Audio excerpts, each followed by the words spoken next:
Hello everyone.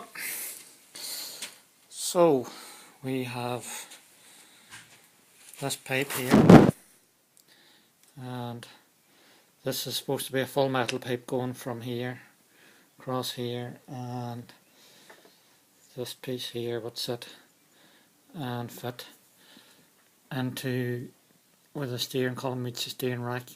It's inserted that way, and it runs across the back of the subframe, comes up in here and onto the battery tray, and carries on around here where the radiator has been taken out and fits into this juncture here where it splits. And this pipe here is the one that comes from the steering rack, and this little pipe here continues its journey and across the back of here and goes in behind this bracket. And there's a power steering pump, hard to believe, in there behind the alternator that runs off the cam belt, or the serpentine belt maybe, is it? I think possibly serpentine belt.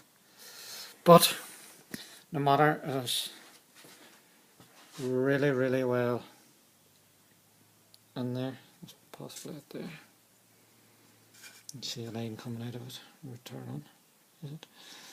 And this power steering bottle. So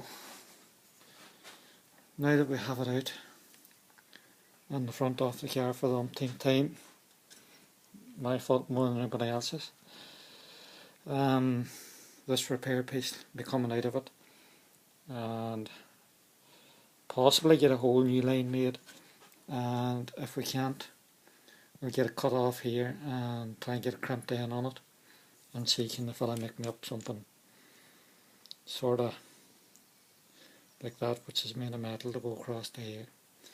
So that's what we're hoping on, trying to get sorted out.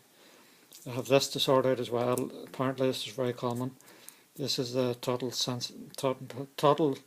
position sensor, and what happens is the wires just seem to the rubber on the actual copper, the copper's good enough and it's still in there, it just seems to have just deteriorated and crumbled away.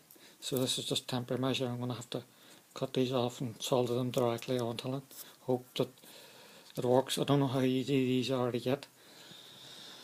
And that's just a short update for anybody that's keen and interested in these old Reynolds. Okay.